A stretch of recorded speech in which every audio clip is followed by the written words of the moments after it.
Assalamualaikum warahmatullahi wabarakatuh. Perkenalkan, nama saya Beri Rafino dari Prodi Ilmu Keluargaan. Di sini saya akan mempresentasikan materi yang telah saya rangkum dari mata kuliah biokimia. Materi pertama, biokimia. Penemuan jalur ubiquitin dan banyak substrat serta fungsinya telah merevolusi konsep kami tentang degradasi protein intraseluler. Degradasi protein oleh sistem ubiquitin melibatkan dua langkah berbeda dan berturut-turut. Perletakan kovalen beberapa molekul ubiquitin ke protein target. Degradasi protein yang ditandai oleh proteasom atau dalam kasus tertentu oleh lisosom atau vakuola. Untuk jalur ubiquitin, proteasom konjugasi ubiquitin ke molekul target, degradasi substrat yang diberi tag oleh proteasom. Ada 6 peristiwa, yaitu 1. Aktivitas ubiquitin. 2. Transfer ubiquitin yang telah diaktifkan ke anggota keluarga. 3. Transfer ubiquitin telah diaktifkan dari E2 ke E3 khusus substrat. 4. Pembentukan kompleks substrat E3 dan biosintesis rantai polybioquitin berlubuh substrat. 5. Pengikatan substrat polybioquitinates ke subunit reseptor ubiquitin di kompleks 19S dari proteasom 26S dan degradasi substrat menjadi peptida pendek oleh kompleks 20S.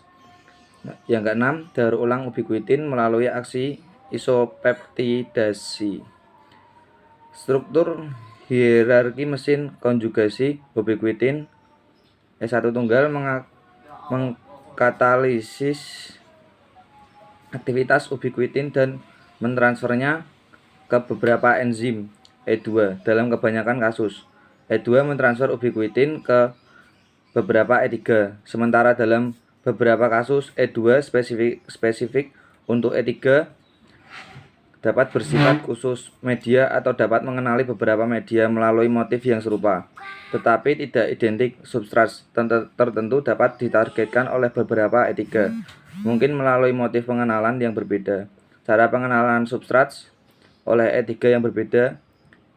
E3 dapat mengenali substrat secara konstitutif melalui motif utama seperti residu terminal N. Banyaknya substrat dan jalur tersebut dikenali oleh ligan yang berbeda melalui motif tertentu. Ini dapat berupa modifikasi primer atau sekunder pasca translasi. Motif primer tidak serta-merta menyebabkan degradasi konstitutif dari protein yang diekspos, hanya setelah salah cetak atau disosialisasi subunit. Dalam kebanyakan kasus, residulis yang berfungsi sebagai situs ubiquitination tidak spesifik atau bagian dari motif pengenalan. Konservasi evolusioner yang tinggi ubiquitin memungkinkan penemuan banyak protein yang berhubungan dengan ubiquitin. Beberapa, seperti praktin, yang terlibat dalam patogenesis beberapa bentuk penyakit Parkinson, lebih besar dari ubiquitin dan memiliki domain mirip ubiquitin yang hanya menampilkan sedikit homologi dengan ubiquitin. Mereka tidak memiliki C-terminal glay dan tidak dapat dikonjugasikan Mengingat berbagai substrat dalam proses di mana jalur ubiquitin terlibat, tidak mengherankan bahwa penyimpangan dalam sistem yang terlibat dalam patogenesis beberapa penyakit baik yang diturunkan maupun didapat. Keadaan patologis dapat dibagi menjadi dua kelompok. Yang pertama, yang diakibatkan oleh hilangnya fungsi, mutasi pada enzim atau substrat yang mengarah pada stabilisasi protein tertentu. Yang kedua, yang dihasilkan dari peningkatan fungsi yang mengakibatkan degradasi yang dipercepat. Ada kemungkinan bahwa degradasi yang cepat dan efisien mengakibatkan kurangnya ekspresi permukaan sel dari protein F508 dan berkontribusi pada patogenesis penyakit. Penyakit genetik sindrom Angelman ini adalah kelainan bawaan langka yang ditandai dengan keterbelakangan mental, kejang, sering tertawa di luar konteks, dan gaya berjalan abnormal. Sindrom Liddle ini adalah bentuk hipertensi keturunan yang diakibatkan oleh penghapusan daerah yang prolin di B dan Y subunit dari heterotrimeric ENAC sensitif amiloride. Penyakit neurodegenerasi imunohistokimia ubiquitin telah mengungkapkan pengayaan konjugat pada plak pikun, lisosom, endosom, dan berbagai badan inklusi dan serat degeneratif pada banyak penyakit neurodegeneratif seperti penyakit Parkinson, ubiquitin, and muscle wasting, pengecilan otot rangka yang terjadi pada berbagai keadaan patologis seperti puasa, kelaparan, sepsis, dan denervasi. Hasil dari proteolisis yang diperantarai ubiquitin yang dipercepat. Penyakit yang terkait dengan model hewan, dua keadaan patologis yang menarik telah dijelaskan pada model tikus yang mungkin juga berimplikasi pada penyakit manusia. Inaktivasi HR6B/E2 yang terlibat dalam perbaikan dana dan penargetan jalur aturan ujung dan substrat protein lainnya, menyebabkan cacat tunggal pada sterilitas pria karena cacat pada spermatogenesis. Dan ini materi yang kedua dari mata kuliah biokimia. Dalam bidang biologi sel, autofagi atau autofagositosis adalah suatu proses katabolisme berupa pemecahan komponen sel melalui lisosom. Proses ini sangat beraturan dan memegang peran dalam reproduksi, diferensiasi, dan homeostatis sel yang membantu menjaga keseimbangan antara sintesis, pemecahan, dan daur ulang produk sel.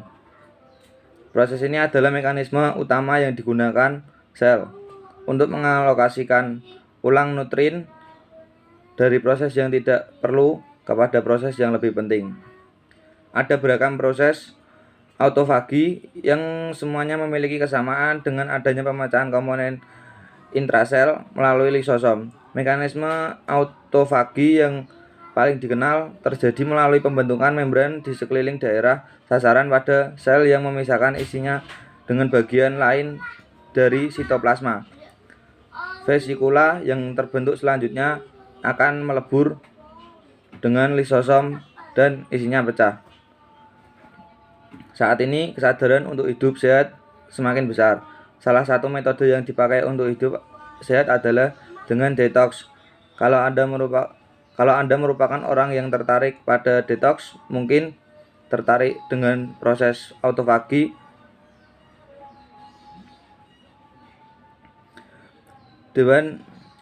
Pada 3 Oktober 2016, Dewan Nobel di Karolinska Institute memberikan hadiah Nobel dalam fisiologi atau pengobatan kepada Yoshinori Ohsumi atas penemuannya dalam menjelaskan mekanisme autofagi. Proses autofagi penting untuk membuat tubuh sehat dan awet muda. Proses ini bahkan diklaim bisa menghambat sel kanker dan Alzheimer. Autofagi merupakan kata yang berasal dari bahasa Yunani auto dan phagein memakan. Secara harfiah, autofagi adalah proses kanibalisme sel.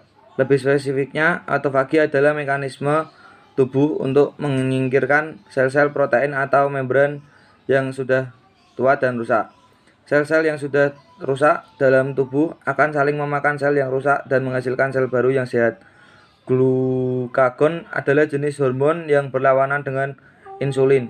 Jika insulin naik, glukagon akan turun. Jika insulin turun, glukagon naik. Saat kita makan, insulin naik dan glukagon turun.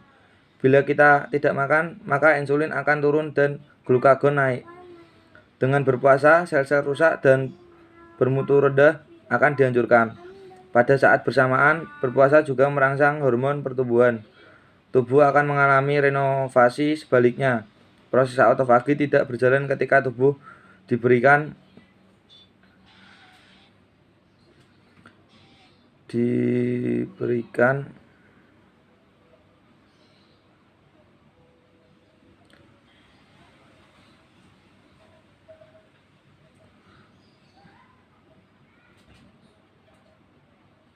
Sebaliknya, proses autofagi tidak berjalan ketika tubuh diberi asupan nutrisi. Ketika tubuh makan, tubuh memproduksi insulin dan mematikan proses pembersihan diri ini. Jadi, Anda tidak perlu susah-susah memilih metode detox. Cukup dengan berpuasa, Anda bisa sehat dan awet muda. Kalau Anda tidak mampu berpuasa seharian, Anda bisa mencoba intermittent fasting atau diet puasa. Hindari makanan berat ketika pagi dan malam, dan hanya makan besar di siang hari. Tapi yang perlu diingat, Anda juga bisa sakit karena terlalu banyak autofagi dan terlalu sedikit autofagi. Hidup adalah tentang keseimbangan. Begitu pula Anda, kalau kata pepatah, fish and fast. Sekian dari saya. Terima kasih. Assalamualaikum warahmatullahi wabarakatuh.